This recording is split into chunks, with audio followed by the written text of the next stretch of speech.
um descrente profundamente religioso. Não tento imaginar um Deus pessoal, basta admirar assombrado a estrutura do mundo, pelo menos na proporção em que ela se permite apreciar por nossos sentidos inadequados. Albert Einstein. Respeito merecido. O menino descansava de bruços na grama, o queixo apoiado nas mãos.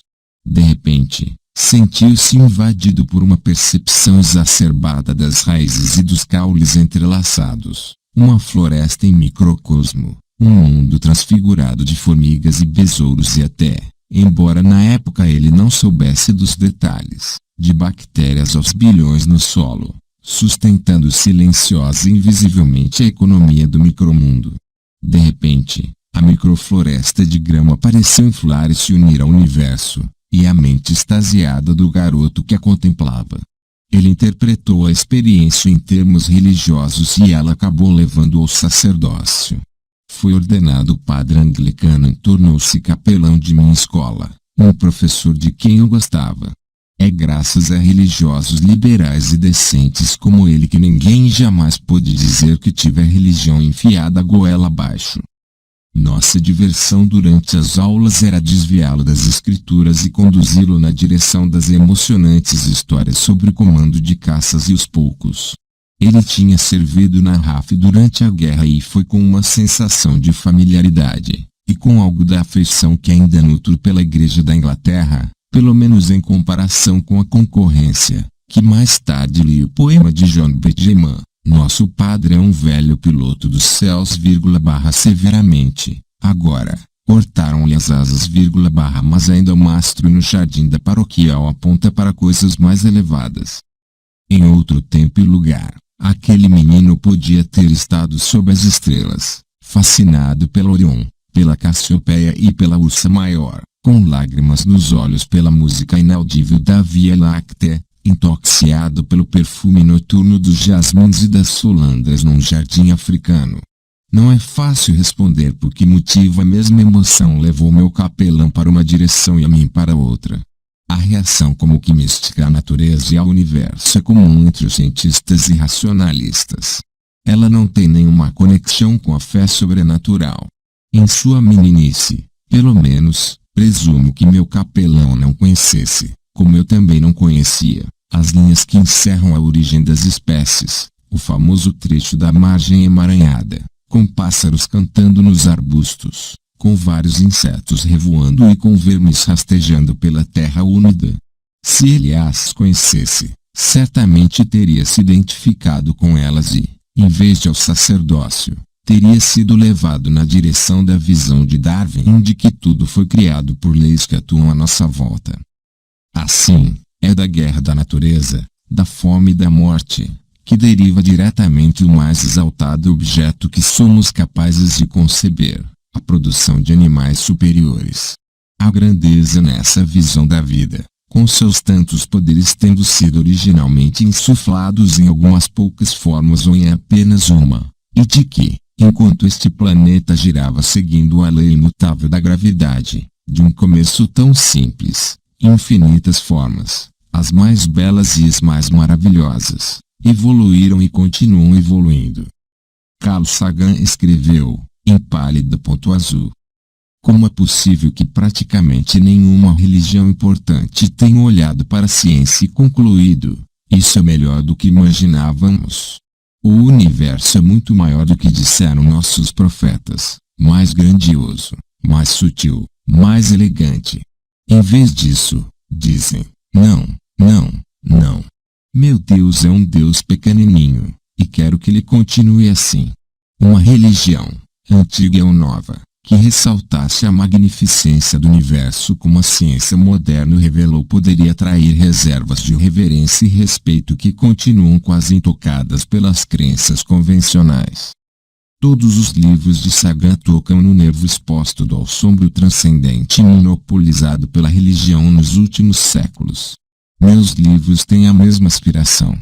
Em consequência disso, muitas vezes me vejo descrito como um homem profundamente religioso. Uma estudante americana me escreveu dizendo que tinha perguntado ao seu professor se ele tinha uma opinião sobre mim. É claro, ele respondeu. Ele tem certeza que a ciência é incompatível com a religião, mas vive se extasiando com a natureza e com o universo. Para mim, isso é religião. Mas será religião a palavra certa? Acho que não. O físico e prêmio Nobel, e ateu, Steven Weinberg defendeu a questão melhor que ninguém em Sonhos de uma Teoria Final. Algumas pessoas têm uma visão de Deus tão ampla e flexível que é inevitável que encontrem Deus onde quer que procurem por ele. Ouvimos que Deus é o Supremo ou que Deus é nossa melhor natureza ou que Deus é o universo. É claro que, como qualquer outra palavra, a palavra Deus pode ter o significado que quisermos. Se alguém quiser dizer que Deus é energia, poderá encontrar Deus num pedaço de carvão. Weinberg está bem certo quando diz que, para que a palavra Deus não se torne completamente inútil, ela deve ser usada do modo como as pessoas normalmente a entendem, para denotar um Criador sobrenatural adequado à nossa adoração. Infelizmente, a indistinção entre o que se pode chamar de religião einsteiniana e a religião sobrenatural causa muita confusão. Einstein às vezes invocava o nome de Deus, e ele não é o único cientista ateu a fazer isso, dando espaço para mal-entendidos por parte de adeptos do sobrenaturalismo loucos para interpretá-lo mal e reclamar para o seu time pensador tão ilustre. O final dramático, ou seria malicioso, de uma breve história do tempo, de Stephen Hawking, pois então conheceremos a mente de Deus, é notoriamente mal interpretado. Ele levou as pessoas a acreditar, erroneamente, é claro, que Hawking é um homem religioso.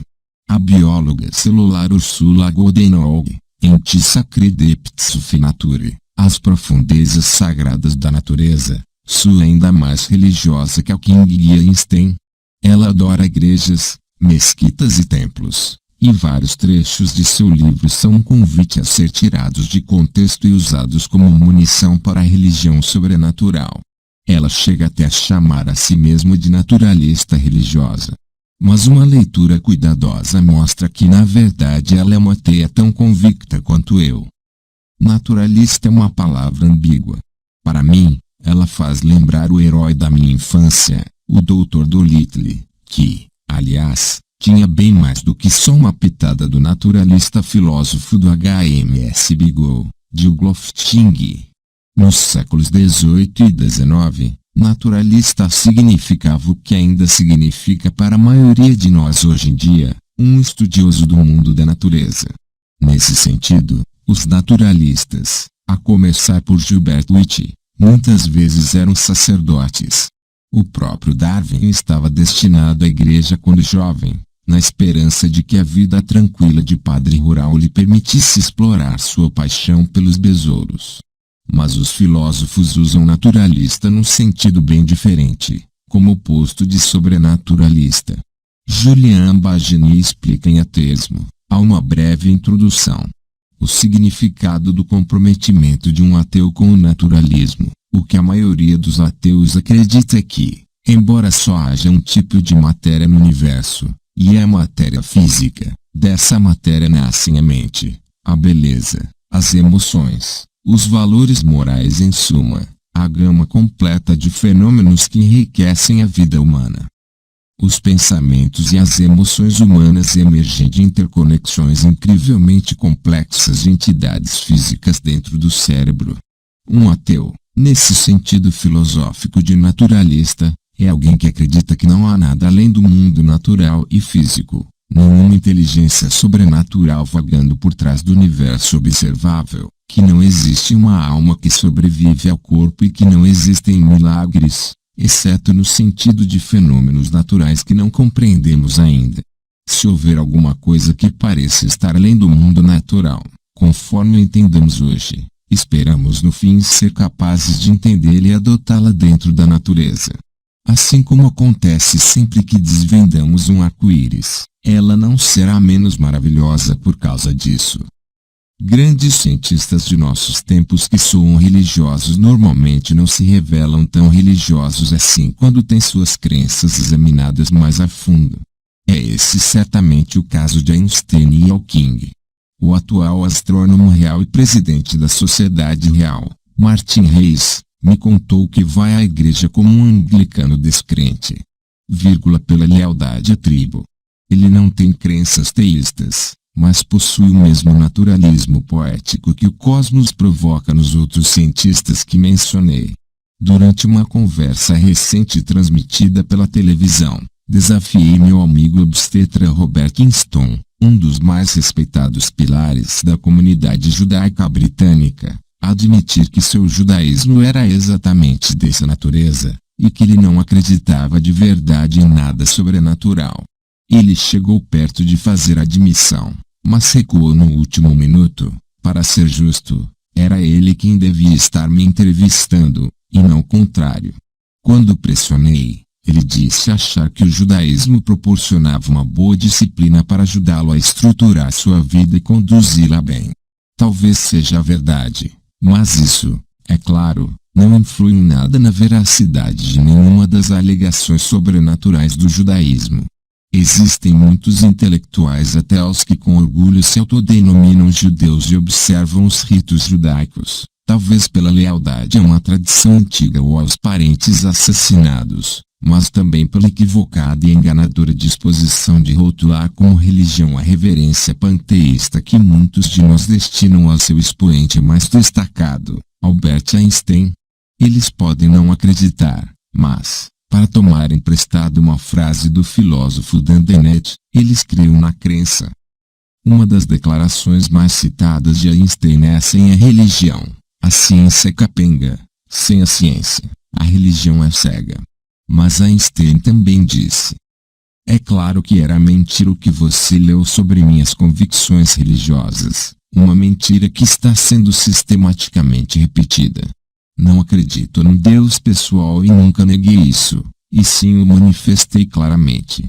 Se há algo em mim que possa ser chamado de religioso, e a admiração ilimitada pela estrutura do mundo, do modo como nossa ciência é capaz de revelar. Parece que Einstein se contradiz. Que suas palavras podem ser escolhidas a dedo para arranjar citações que sustentem os dois lados da discussão. Não. Por religião, Einstein quis dizer algo totalmente diferente do significado convencional.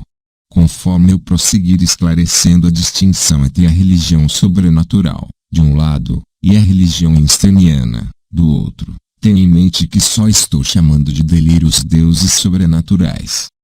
Seguem algumas outras citações de Einstein, para dar um gostinho da religião einsteiniana. Sou um descrente profundamente religioso. Isso é, de certa forma, um novo tipo de religião. Jamais imputei à natureza um propósito ou um objetivo, nem nada que possa ser entendido como antropomórfico.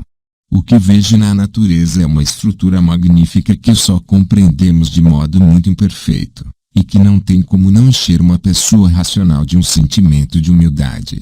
É um sentimento genuinamente religioso, que não tem nada a ver com misticismo. A ideia de um Deus pessoal me é bastante estranha, e me parece até ingênua.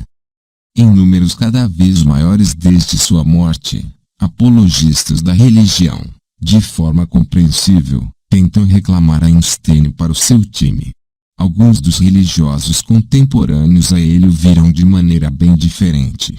Em 1940, Einstein escreveu um trabalho famoso justificando sua declaração: eu não acredito num Deus pessoal.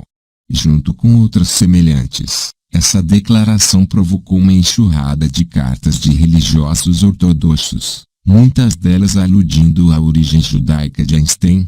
Os trechos que se seguem são tirados do livro Einstein e a Religião, de Max Jammer, que também é minha principal fonte de citações do próprio Einstein sobre as questões religiosas. O bispo católico de Kansas City disse: é triste ver um homem que descende da raça do Velho Testamento e de seus ensinamentos negar a grande tradição dessa raça. Outro religioso católico opinou: não há nenhum outro Deus que não um Deus pessoal. Einstein não sabe do que está falando. Ele está totalmente errado. Alguns homens acham que só porque atingiram um alto nível de especialidade em determinada área são qualificados para manifestar suas opiniões em todas. A noção de que a religião é uma área adequada, em que alguém possa alegar ser especialista, não pode passar sem questionamento. Aquele religioso certamente não teria feito deferências à opinião de especialista de um autodenominado fadólogo sobre a forma e a cor exatas das asas das fadas. Tanto ele como o bispo achavam que Einstein, por não ter treinamento teológico, havia interpretado mal a natureza de Deus. Pelo contrário, Einstein sabia perfeitamente bem o que estava negando.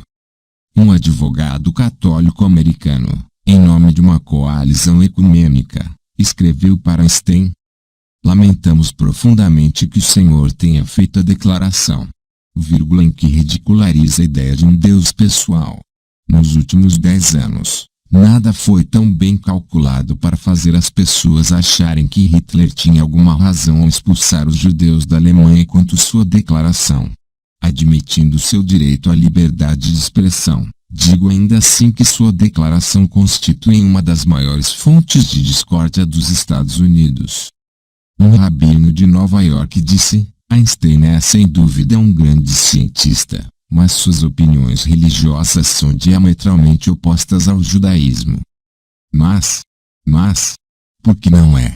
O presidente de uma sociedade de história em Nova Jersey escreveu uma carta que deixa tão incriminadoramente exposta a debilidade do pensamento religioso que vale a pena lê-la 2 vezes. "Respeitamos sua sabedoria, Dr. Einstein, mas existe uma coisa que o senhor não parece ter aprendido, que Deus é um espírito e não pode ser encontrado pelo telescópio ou pelo microscópio, assim como o pensamento ou emoção humanos não podem ser encontrados na análise do cérebro. Como todo mundo sabe, a religião se baseia na fé, não no conhecimento. Todas as pessoas que pensam talvez sejam assaltadas, às vezes, por dúvidas religiosas.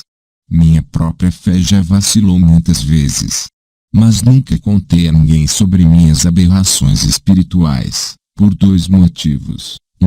Temi que pudesse, pela mera sugestão, perturbar e prejudicar a vida e as esperanças de alguém. 2. Porque concordo com o escritor que disse: há algo de maligno em alguém que queira destruir a fé do outro. Espero, Dr. Einstein, que a citação esteja errada e que o senhor ainda vai dizer alguma coisa mais agradável para o vasto número de americanos que tenho o prazer de homenageá-lo." Que carta reveladora! Cada frase está encharcada de covardia intelectual e moral. Menos abjeta, mas mais chocante, foi a carta do fundador da Associação do Tabernáculo do Calvário, em Oklahoma. "Professor Einstein, acredito que todo cristão nos Estados Unidos vai lhe responder: não vamos abrir mão de nossa crença em nosso Deus e em seu Filho Jesus Cristo, mas o convidamos, se o senhor não acredita no Deus do povo desta nação, a voltar ao local de onde veio. Fiz tudo o que podia para ser uma bênção para Israel, e vem o senhor com uma declaração de sua língua blasfema e faz mais para prejudicar a causa de seu povo que todos os esforços dos cristãos que amam Israel são capazes de fazer para acabar com o antissemitismo em nossa terra. Professor Einstein, todo cristão dos Estados Unidos vai imediatamente lhe responder: pegue sua teoria maluca e mentirosa da evolução e volte para a Alemanha, de onde veio. Ou pare de tentar destroçar a fé de um povo que o recebeu de braços abertos quando o senhor foi obrigado a fugir de sua terra natal." A única coisa que todos esses críticos teístas entenderam direitinho foi que Einstein não era um deles. Ele indignou-se muitas vezes com a sugestão de que era teísta. Era então deísta, como Voltaire e Diderot. Ou panteísta, como Spinoza, cuja filosofia admirava. Acredito no Deus de Spinoza, que se revela na harmonia ordenada daquilo que existe, não num Deus que se preocupa com os destinos e as ações dos seres humanos. Refresquemos nossa memória sobre a terminologia. Um teísta acredita numa inteligência sobrenatural que, além de sua obra principal, a de criar o universo, ainda está presente para supervisionar e influenciar o destino subsequente de sua criação inicial. Em muitos sistemas teístas de fé, a divindade está intimamente envolvida nas questões humanas. Atende a preces, perdoa ou pune pecados, intervém no mundo realizando milagres, preocupa-se com boas e más ações e sabe quando as fazemos, ou até quando pensamos em fazê-las. Um deísta também acredita numa inteligência sobrenatural, mas uma inteligência cujas ações limitaram-se a estabelecer as leis que governam o universo. O Deus deísta nunca intervém depois, e certamente não tem interesse específico nas questões humanas. Os panteístas não acreditam em Deus sobrenatural, mas usam a palavra Deus como sinônimo não sobrenatural para a natureza, ou para o universo, ou para a ordem que governa seu funcionamento. Os deístas diferem dos teístas pelo fato de o Deus deles não atender a preces, não estar interessado em pecados ou confissões, não ler nossos pensamentos e não intervir com milagres caprichosos. Os deístas diferem dos panteístas pelo fato de que o Deus deísta é uma espécie de inteligência cósmica, mais que o sinônimo metafórico ou poético dos panteístas para as leis do universo. O panteísmo é um ateísmo enfeitado. O deísmo é um teísmo amenizado. Há todos os motivos do mundo para se imaginar que einsteinismos famosos como Deus é sutil, mas não é malicioso ou ele não joga dados ou Deus teve escolha para criar o universo. Sejam panteístas, e não deístas, e certamente não teístas. Deus não joga dados deve ser traduzido como aleatoriedade não habita o cerne de todas as coisas. Deus teve escolha para criar o universo. Significa teria podido o universo começar de alguma outra forma. Einstein usou Deus num sentido puramente metafórico, poético. Assim como Stephen Hawking, e como a maioria dos físicos que ocasionalmente escorrega e cai na terminologia da metáfora religiosa. A mente de Deus, de Paul DeVries, parece estar em algum ponto entre o panteísmo einsteiniano e uma forma obscura de deísmo, pelo qual ele foi agraciado com o Prêmio Templeton, uma grande soma de dinheiro entregue todo ano pela Fundação Templeton, normalmente para um cientista que esteja disposto a dizer algo de positivo sobre a religião. Deixe-me resumir a religião einsteiniana em mais uma citação do próprio Einstein. Ter a sensação de que por trás de tudo que pode ser vivido há alguma coisa que nossa mente não consegue captar, e cujas belezas e sublimidades só nos atingem indiretamente, na forma de um débil reflexo. Isso é religiosidade. Nesse sentido, sou religioso. Nesse sentido também sou religioso, com a ressalva de que não consegue captar não necessariamente significa para sempre incaptável. Mas prefiro não me autodenominar religioso, porque isso induz ao erro. Induz ao erro de forma destrutiva. Porque, para a imensa maioria das pessoas, religião implica sobrenatural. Carl Sagan disse bem. Se por Deus se quer dizer o conjunto de leis físicas que governam o universo, então é claro que esse Deus existe. É um Deus emocionalmente insatisfatório. Não faz muito sentido rezar para a lei da gravidade. O engraçado é que essa última observação de Sagan foi pronunciada pelo reverendo Dr. Fulton J. Sheen, professor da Catholic University of America, num veemente ataque contra a desaprovação do Deus pessoal por Einstein, em 1940. Sarcasticamente, Sheen perguntou se alguém estava disposto a dar a vida pela Via Láctea. Aparentemente ele achava que estava mesmo investindo contra Einstein, pois acrescentou, só há um problema com sua religião cósmica, ele colocou uma letra a mais na palavra, a letra S. Não há nada de cômico nas crenças de Einstein. Mesmo assim, gostaria que os físicos evitassem usar a palavra Deus em seu sentido metafórico especial. O Deus metafórico ou panteísta dos físicos está a anos-luz de distância do Deus intervencionista, milagreiro, telepata, castigador de pecados, atendedor de preces da Bíblia, dos padres, mulas e rabinos, e do linguajar do dia a dia. Confundir os dois deliberadamente é, na minha opinião, um ato de alta traição intelectual. Meu título, Deus, um delírio, não se refere ao Deus de Einstein e ao de outros cientistas esclarecidos da sessão anterior. É por isso que preciso tirar a religião einsteiniana da frente antes de qualquer coisa, ela tem uma capacidade comprovada de causar confusão. No restante deste livro falo só dos deuses sobrenaturais, entre os quais o mais familiar à maioria de meus leitores será Javé, o Deus do Antigo Testamento. Chegarei a ele num instante. Mas, antes de concluir este capítulo preliminar, preciso tratar de mais uma questão que poderia comprometer o livro inteiro. Desta vez é uma questão de etiqueta. É possível que leitores religiosos fiquem ofendidos com o que tenho a dizer, e encontrem nestas páginas um respeito insuficiente por suas crenças específicas, se não as crenças cultivadas por outras pessoas.